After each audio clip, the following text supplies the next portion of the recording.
at some point, the United States government is going to ask of its citizens to go over to the Middle East to defend its interests.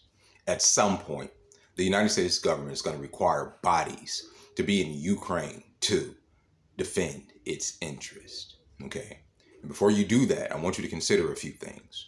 Right now, that same government is letting people who never put into the system come into this country and get 2 years of rent free and live high off the hog until they get their citizenship while you struggle to pay for bills and groceries and all that other stuff, right? In the not too distant future, the United States government is going to ask Black and ethnic people to go over to the Middle East to continue further colonizing the Holy Land where brown people and Black people live. That's what they're going to do. They're going to ask that of you. They're going to ask you to repeat 2002, 2003 to go and destabilize a region that has shit all to do with us while they enrich themselves, the people that run this place, the people that supposedly represent us but don't. They're going to send you over there to pad their pockets. They're going to get richer and richer and richer while our country gets poorer and poorer and poorer. I asked the people that went to fight in the campaigns in Afghanistan and Iraq, what was accomplished? I hear all the stories of the heroes coming back here saying, we kicked in these doors, we killed these sand niggers, we did this, we did that. But the region is destabilized. Our country, the people in this country are running out of hope, right? So what did y'all accomplish over there? What y'all did accomplish was to defend the interests of the warmongers that run this country. Y'all padded the pockets of people that run Halliburton and Lockheed Martin and all these other freaking weapon manufacturers, right? That's what y'all accomplished. But as far as furthering our interests here in America, that didn't happen.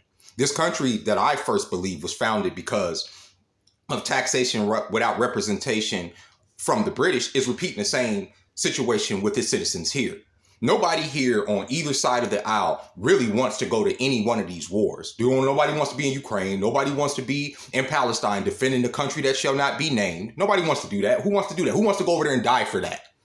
Nobody, right? But our representatives are saying they're putting us right in the line of fire to do that. And they're not going to do that. Their kids are not going to do this. They're not going to go fight those wars. So, and I see former military get on here and try to convince the youth that, oh, it's not so bad. You don't know what's going on. We have to do this. We know we don't have to do this because none of you guys can answer the question of what you guys accomplished in the Middle East up until now. Our country's falling apart. So obviously wasn't in defense of this country. Our borders are obviously wide open. What is being defended? What has been defended? How can you defend your homeland a half a world away over there? You're not. It's a lie. It's always been a lie. When they sent y'all over there to freaking Vietnam, it was a lie. When they sent y'all over there to Afghanistan, it was a lie. Iraq, it was a lie. It was a lie. It's all a lie. And this is the same thing. And the reason I bring race into it, because if you're a Black person and you find yourself literally on the side of the empire trying to colonize people that gaps, we've all seen the videos. I don't give a fuck what these gaslighting demons get on TV and say. We've all seen the babies being buried. We've all seen the hospitals being bombed out. If you find yourself as a person that has come from this history defending that shit, you're on the wrong side of history. I'm sorry. It sucks to say this, that your country is the fucking bad guy. We're the evil people in all those movies, right? And what's confusing to me is that as Americans, we were raised to literally sniff out evil. All of our literature, movies, and everything, all our pop culture shows us what evil is. Think about it. One of the biggest franchises that come out of this country is Star Wars. And what did it show you? This evil empire that's just so fascist and just, you can't, this is what we are, right? So we know in our head what's wrong. We know that this is wrong. We know what our government is trying to get us to do is fucking wrong. And the reason I bring race into it is because I'd be damned if I'm gonna sit up here and let the youth go over here and be taken advantage of, go over there, fight a war, be blown half the shit, have all this PTSD, then come back to here they can't buy a house, they can't afford a car, they can't afford to live. The government is taxing them to the fucking gills to further wage whatever campaign is gonna be going on in another 20 years. You see what I'm saying? Because it never stops. This has been all my life, right?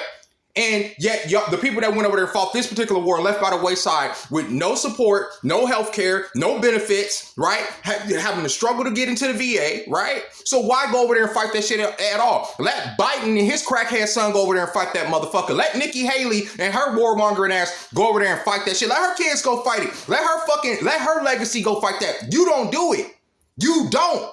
And I know I said Black people, but I mean it for all people, but especially y'all niggas. We don't need to be over there fighting these demons, wars for them. This has shit all to do with us, man. It doesn't. Fuck them. Let them go fight they shit. That's not our shit. Cause I keep seeing I see former black soldiers get on here like, oh, you guys don't know shit about the military. Shouldn't have to know. We know that y'all are taking the lion's share of the money out of this motherfucking country. We know that.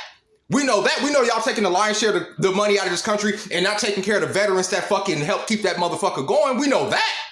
So I don't need to know anything else about going to fight another war. It's been constant war my whole life. I'm 41 fucking years old. It's done, bro. It should be done. The fucking fall of the fucking Soviet Union was supposed to be like, oh, we're going into this whole peaceful time, the 90s. Then they went right into, oh, gotta start fucking with the Arabs. Gotta start doing it. This is what they do. They can't stop. And even if they completely conquered the Middle East, and then they'll move on to Asia, and then they'll never fucking stop. So do not be a cog in this fucking machine fighting for these demons. Let them go fight their wars for their fucking self. Fuck them.